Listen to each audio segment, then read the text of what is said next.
मंत्र जाप करने से पहले जो भी लोग हैं थोड़ा सा रोज तो नहीं हम किसी पंडित को बुला सकते हैं, लेकिन हाथ में जल लेकर के एक मंत्र वो लिख लेना। ओम अपवित्र पवित्र व सर्वांगस्था बोलते ही हैं सारे पंडित लोग।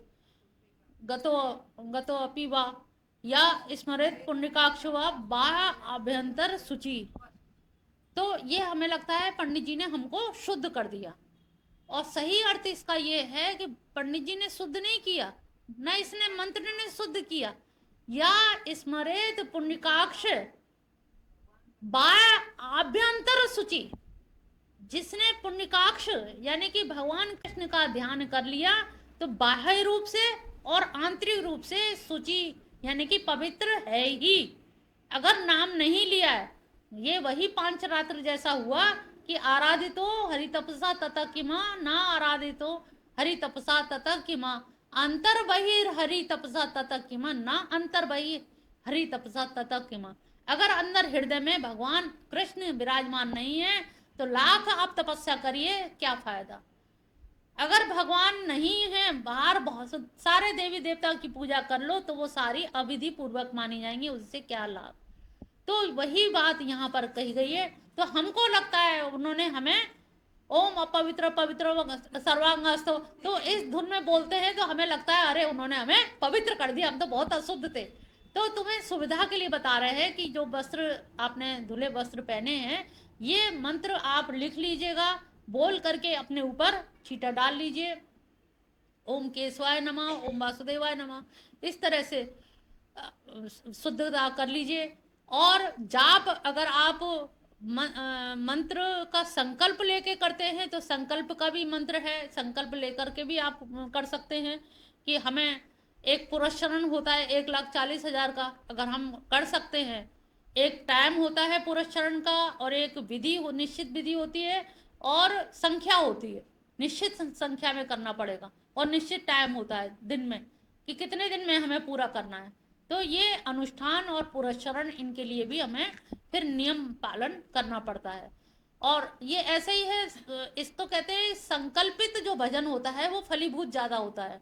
क्यों होता है, जैसे मैं आपसे कह दूं कि 1 महीने बाद तुम्हें 1,00,000 रुपया दूंगे, अब हम जब आ रही तुम्हें हमने 10-10 रुपए देते रहे, कल कह तो रही थी 1,00,000 रुपए की, लेकिन 10-10 दिए, पता नहीं जाने कब तक हो पाएंगे कि नहीं पाएंगे, फिर भूल भी गए। अब जब 1,00,000 कह देते तो ध्यान तुम्हारा 1,00,000 पे रहता है कि 1 महीने बाद 1,00,000 मिलेंगे, 1 महीने बाद 1,00,000 मिलेंगे। तो भगवान भी ऐसे ही, जैसे आपने कह दिया 1,40,000 हम करेंगे, आपने अगर संकल्प ले लिया है तो वो संकल्प वहां तक पहुंचता है और वो संकल्प हमारा तब फलीभूत होता है। इससे कहते हैं संकल्प मंत्र करने से मंत्र सिद्ध भी हो जाता है, फलीभूत भी होता है, जो मनोकामना लेकर के करते हैं वो भी पूर्ण होती है। इसीलिए मनोकामना पूर्ण करने के लिए आपको कहीं देवी देवता के पास भटकना नहीं है, सारे मंत्र पुस्तकों में भगवान कृष्ण ने ही दे रखे हैं। जो हमने पुस्तक लिखी है सर्व क्लेश नाशक मंत्र, ये वही पुस्तक है, उसी पुस्तक से बता रहे हैं कि जो नियमावली आपको करनी है, जिस तरह से चलना है, तो ये सारे के सारे नियम हमें कैसे पालन करने हैं, पुरस्चरण या अनुष्ठान हमें कैसे करना है। और जब हम संकल्पित भजन करते हैं तो वो हमारा जल्दी लगता है और हमारी पूर्ण भी होती है इच्छा और मंत्र भी सिद्ध हो जाता है। फिर वो मंत्र हम पुरस्चरण करके किसी को देते हैं, लेकिन पुरस्चरण किस भाव से किया है, कितनी शुद्धता से किया है, कैसे किया है। बहुत सारे लोग कहते हैं हमारी 64 माला नहीं होती है, नहीं हो पाती है, तो त्रिकाल संध्या कर लीजिए। 2 संध्या नहीं कर पा रहे तो 3 बार कर लीजिएगा। भगवान का जैसे सुबह कर लिया आपने 4 बजे से 6 बजे तक के बीच में कर लिया, दोपहर में 3 से 5 के बीच में कर लो, शाम को 7 से 8 के बीच में कर लीजिए या 8 से 9 रख लीजिए। तो इस तरह से कुछ संध्या का ऐसा रख लीजिए। वैसे तो 6 बजे का समय है, शाम का संध्या समय जो है 6 बजे से होना चाहिए। तो आप अपनी सुविधा के अनुसार कि हमारा जाप ज़्यादा से ज़्यादा हो, जब तक हम बैठ पा रहे हैं ज़मीन पे आसन पे। कल को ये बैठना भी हमारा बंद हो जाएगा, हम बैठ भी नहीं पाएंगे, सहारा लेके बैठना पड़ेगा। तो वो भी वंचित हो जाएगा। इससे अच्छा है जब समय है उतने समय में हम ये सारी चीजें कर लें। तो हमें हमेशा जाप जो है संकल्पित ढंग से करना चाहिए। तो ये मंत्र बोल करके केशवाय नमः और ओम वासुदेवाय नमः अपने कर लेना चाहिए। मार्जन विधि भी ऐसी है, आप जल हाथ में, दाएं हाथ में लेकर के बाएं हाथ से ढक के और उसमें मंत्र बोल करके उसको अपने ऊपर छिड़क लें, ओम वासुदेवाय नमः। इस तरह से आपका मानसिक रूप से लगेगा कि हम बिल्कुल पवित्र मंत्र जप करने के लिए पवित्र हो गए। और माला झोली को ऐसी वैसी जगह मत रखिए जहाँ अशुद्ध जगह हो और वहां जाके फिर कहें कि हमारा भजन नहीं बन पा रहा, हमारा मन नहीं लग पा रहा। मन क्या लगता है कि बहुत लोग भजन करते हैं लेकिन वो सोचते हैं तत्काल हमें फल मिल जाए, लेकिन ये नहीं सोचते कि आपके पुरानी वासनाएं जो हैं अभी तो उस पाप को काटने में टाइम लगेगा, गलत को जब गलत कट जाएगा तभी तो सही परिणाम आएगा ना। लेकिन हम उम्मीद क्या करते हैं तत्काल हमें फल मिले, हम तो बहुत दिन से मिशन जा रहे हैं, हमारा तो कोई काम बना नहीं। तो आपके पुराने जो पाप हैं तो भगवान कृष्ण पहले तो पुराने पापों से शुद्ध करते हैं कि जीव मेरे पास आने तक तो योग्य हो जाए, इतना शुद्ध तो हो जाए कि मेरे पास तक आ जाए। तो उसके शुद्धिकरण के लिए उसके पापों का नाश करते हैं पहले, और फिर उसको मंत्र का फल मिल पाता है। तो उसमें कभी भी ऐसी जल्दी नहीं करनी चाहिए, ना ही ये सोचना चाहिए। बहुत सारे लोग तर्क देते हैं कि भागवत में तो कहा अजामिल ने केवल एक बार नाम लिया था नारायण, और एक बार नारायण नाम लेने से हो रहा है तो हम भी एक बार नाम ले लेंगे, एक बार नाम ले लेंगे तो हो जाएगा भाई जैसे उसने लिया था।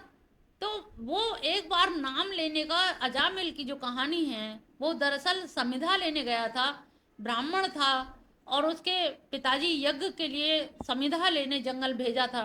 लेकिन जंगल में उसने किसी जुगल जोड़ी को ऐसे गलत अवस्था में देखा जिससे काम वासना उसके अंदर जागृत हो गई और वो किसी वैश्या के उसमें फंस गया चक्कर में और गलत राह में। कहते ना एक पैर गलत पड़ गया तो फिसल गए तो फिसल ही गए, फिर रुकते नहीं है। तो ऐसे ही वो फिसल गया और फिसलने के बाद में जब मृत्यु हुई साधु भी आए तो वही कुछ ऐसा प्रारब्ध बन गया, उन्होंने नारायण नाम रख दिया। जब वो नारायण नाम से बच तो गए लेकिन कल्याण नहीं हुआ, उसके पापों का बंधन का मतलब नरक जा रहा था, नरक जाने से रुक गया लेकिन कल्याण नहीं हुआ था। लिखा है किसी पुराण में कि वो कल्याण के लिए फिर उसे हरिद्वार जाके तपस्या करनी पड़े अपने कल्याण के लिए, तब उसका वास्तव में कल्याण हुआ। तो ये एक किंवदंती बन के रह गई कि अरे नारायण एक बार नाम ले लो बस उससे उद्धार हो जाएगा। और एक बार नाम लेने का मतलब है कि मरते समय एकदम उसी समय ले। अब जब आप लेते रहोगे, अब वो तो बच्चे का नाम रोज लेता रहा, हर समय लेता रहा, इसलिए अभ्यास था। लेकिन आपके अंदर तो ऐसा अभ्यास बना नहीं है कि हर समय नाम लेते रहे, तभी तो कहते ना अजपा जप करते रहो, ओठों से करो, होठों से नहीं हो रहा है, डिस्टर्ब हो रहा है तो उससे झाड़ू पोछा करते समय बर्तन मांजते में करो। उसका मानसिक जाप करते हैं, बहुत से लोग कहते हैं हम तो मानसिक करते हैं, मानसिक का भाई 1000 गुना तो हो जाता है, लेकिन 1000 गुने में ये देखो कि आप सो भी तो जाते हो, मानसिक जाप करने में झोंका ले जाते हो, सो भी ले रहे हो, पाप और हो रहा है। तो इससे उपांशु कर लो, उपांशु मतलब जानते हो ना, होठों से होठ हिलते रहे तो सामने वाला भी चेतेगा अरे इसके होठ हिल रहे हैं तो हमें भी करना चाहिए, ये तो बड़ा अच्छा है। अभी हम वृंदावन गए तो लिफ्ट में घुसे तो स्वीपर था, अब हमने कहा अब क्या करें, ये तो स्वीपर है, हमारे यहाँ का स्वीपर है। अब वो माला झोली लेके वो जाप करने में लगा हुआ, मैंने कहा अरे ये काय का स्वीपर है, ये तो हमसे ज्यादा महान है कि वो माला झोली लेके उसके होठ रुके ही नहीं, लगातार मतलब जाप करता रहा और जाके ऊपर फिर झाड़ू लेके झाड़ू लगाने लगा, बाथरूम साफ करने लगा। ये भी एक स्थिति है, वहाँ लोग इसी तरह से कर रहे हैं। तो उपांशु जाप भी अच्छा माना जाता है।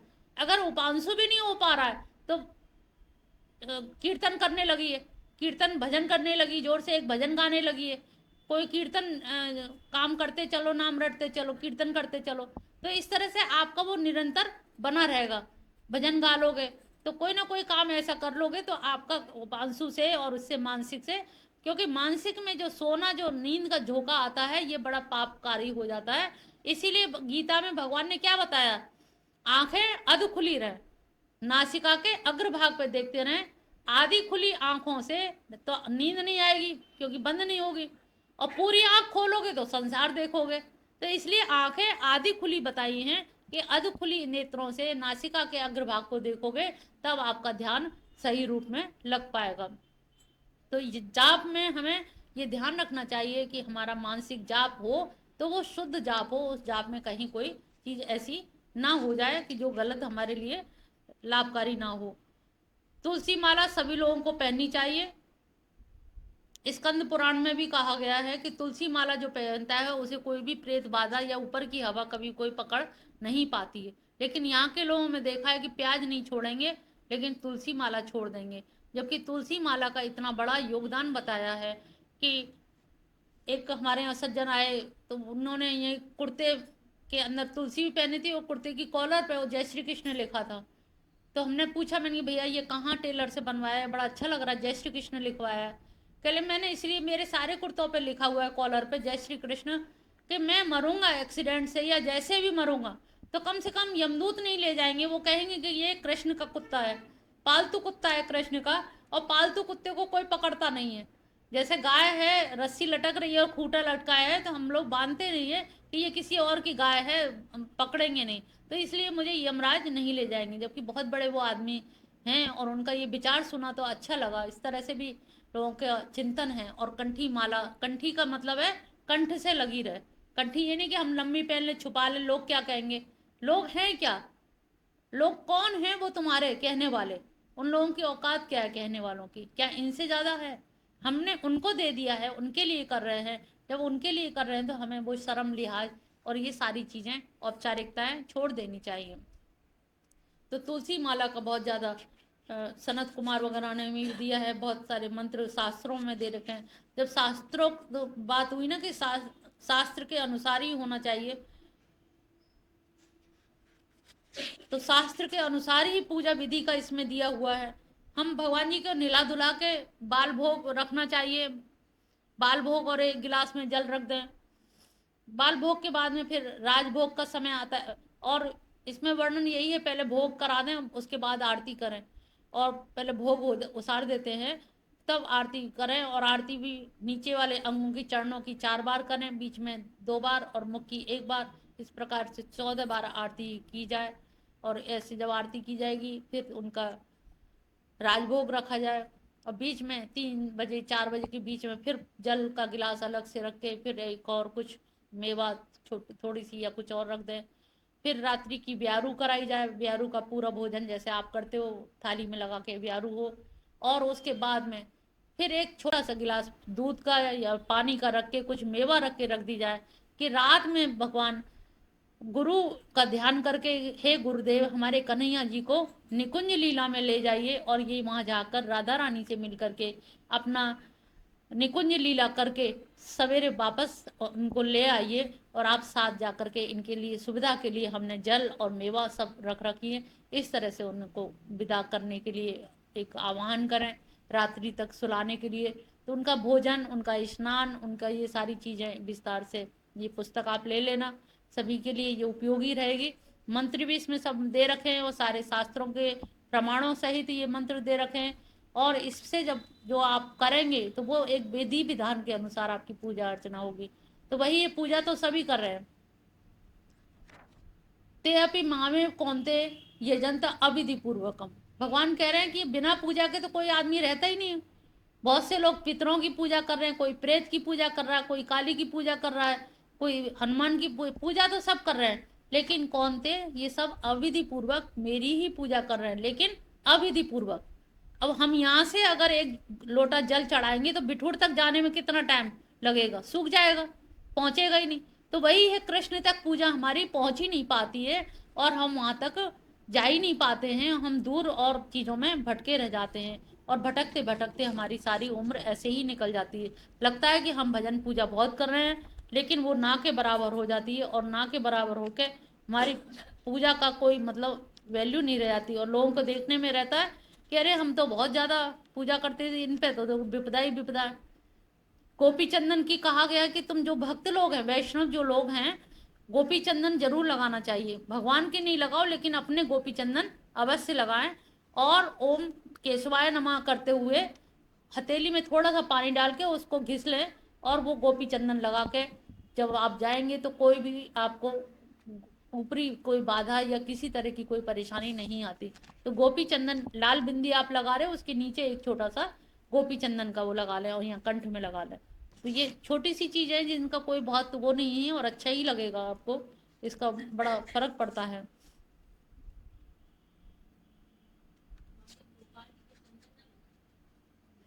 गोपी चंदन ना लगाओ, उनको चंदन की लकड़ी आती है ना, लकड़ी पे घिस के लगाए ना।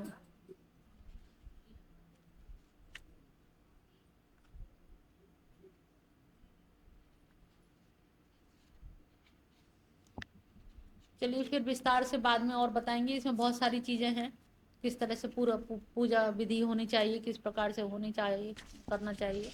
16वें अध्याय में हम लोग पढ़ रहे थे, आखिरी का जो था श्लोक, आखिरी के श्लोक में दिया था तस्मात् शास्त्रम प्रमाणम।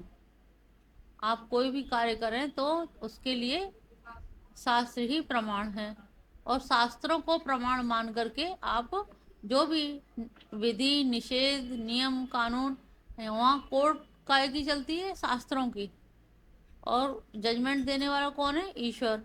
तो शास्त्रों में नियम लिखे हुए हैं और उन नियमों के हिसाब से हम लोगों को चलना चाहिए। लेकिन होता क्या है कि हम लोग शास्त्रों को प्रमाण नहीं मानते हैं बहुत से लोग, और शास्त्र सबने पढ़े भी नहीं है। हर कोई तो शास्त्र यहाँ पढ़ के नहीं आएगा, भाई गीता हो रही है आप लोग सुन रहे हो, लेकिन आप हमेशा सोचें कि हमेशा हम शास्त्रों को प्रमाण मान के चलें तो घर में कोई मुसीबत आई उस समय क्या कहेंगे। तब ये कि आपका विवेक काम तो आता है, सत्संग में जो भी सुना हुआ है कानों में पड़ा है तो वो चीज कभी समय पे याद आ जाती है। तो वो जो याद स्मरण जो हो जाता है, इसीलिए सत्संग कहा जाता है नित्य सत्संग करना। जितना सत्संग हो मिले वो आपके प्रारब्ध का जो जड़ता है वो खत्म होती है और उससे विवेक बुद्धि जागृत होती है। तो तस्मात् शास्त्रम प्रमाणम, ये आखिरी शब्द लिया है 16वें अध्याय का। तब अर्जुन को जिज्ञासा हुई कि प्रभु आपने तो कहा है, 17वें अध्याय का नाम है श्रद्धा त्रय विभाग योग, यानी कि आपने शास्त्रों को प्रमाण बताया, और शास्त्र हर नारी वैश्य शूद्र हर एक का तो पठन पाठन नहीं। और आजकल देखे ब्राह्मण भी त्रिवेदी हैं, द्विवेदी हैं, पांडे हैं, वही लोग कितना पढ़ पा रहे हैं, वेद देखे भी नहीं होंगे। तो जब वेद देखे नहीं है, जब ब्राह्मणों के घर में अभाव है, तो बाकी के अन्य जनता के घर में तो वैसे भी अभाव होगा। और पहले वेद एक ही ग्रंथ था, और फिर एक ग्रंथ को फिर उसका क्या किया गया, विभाजन किया। वो किसने किया, विभाजन किसने किया, वेद व्यास जी ने। वेद व्यास जी का नाम इसीलिए वेद व्यास मतलब विस्तार, अलग अलग कर देना कहा जाता है। पहले ये किसी एक पंडित के घर में ही ये धरोहर जैसे होता है ना, कि हम जाते समय किसी को अपनी गीता देंगे कि ये हमेशा अपने साथ रखना, हमारी निशानी। तो इसी प्रकार से एक घर में वेद रखे हुए थे। लेकिन वेद व्यास जी को चिंता हुई कि कहीं ऐसा ना हो, कोई आपदा अकाल या कोई दुर्घटना या बाढ़ ना आ जाए जिसमें बह जाए, या कोई ऐसी दिक्कत ना आ जाए तो हमारी जो निधि है वो हमेशा के लिए चली जाएगी। तब उन्होंने सारे एक वेद को फिर थोड़ा थोड़ा सब जगह और घरों में भी ब्राह्मणों के यहाँ रखवाए, और धीरे धीरे फिर सब्जेक्ट वाइज, जैसे ऋग्वेद में क्या है, स्तुति गायन है, प्रार्थना की गई है, हर एक की प्रार्थना की गई है, सूर्य की, चंद्रमा की, नदियों की। तो और यजुर्वेद क्या है, उसमें सबकी सब वेदों का वो यज्ञों का विधान किया गया कि वेदी बनेगी तो उसमें कितनी ईंटें होंगी, कितनी ऊंचाई होगी, कितने साथी बनेंगे, सारा विधान यजुर्वेद में। कैसे, हाँ, उद्गाता कहाँ बैठेगा, होता कहाँ बैठेगा, अध्वर्यु कहाँ बैठेगा, सबके बैठने का आसन भी निश्चित है। ऐसा नहीं चारों तरफ वेदी कोई कहीं बैठ जाओ। तो बड़े विधि विधान उसमें दे रखा है। सामवेद में गायन के द्वारा गायन को प्रमुखता दी गई है, और अथर्ववेद बताते हैं बाद का है। तो इसमें कहीं कहीं थोड़ा सा जादू टोने का भी जिक्र हो जाता है, प्रपंचात्मक जगत का भी, क्योंकि आप हर समय स्तुति तो नहीं कर सकते। तो ऋग्वेद गया, सुबह आपने स्तुति कर ली, उसके बाद क्या करेंगे उस वेद का। तो आप फिर लोगों में अथर्ववेद भी का प्रचलन बहुत अधिक हो गया, क्योंकि उसमें बहुत सारी चीजें भिन्न तरह की, मतलब प्रपंचात्मक जगत से संबंधित सभी चीजें उसमें अथर्ववेद में मिलने लगी। तो इस प्रकार से कितने हो गए वेद, 4 वेद हो गए, ऋग्वेद, यजुर्वेद, सामवेद और अथर्ववेद। ये सबसे लास्ट का है। लास्ट का होने की वजह से लोगों को शंका है कि शायद ये बाद में लिखा गया, लोगों की समस्याओं का निदान करने के लिए। कुछ का है कि ये वेदों का ही सार तत्व है, जो जो विभाजन किए गए कि इसको एक कैटेगरी में रख लो, इनकी एक कैटेगरी बना दी गई। तो इस प्रकार से वेदों का विभाजन, तो वेद हम लोग नहीं पढ़ पाते। उसके बाद उपनिषद आए, उपनिषदों को भी हम सब लोग नहीं पढ़ पाते, बल्कि बहुत सारे बड़े बड़े विद्वान लोग भी नहीं पढ़ पाते। 108 उपनिषद कौन पढ़ पाएगा।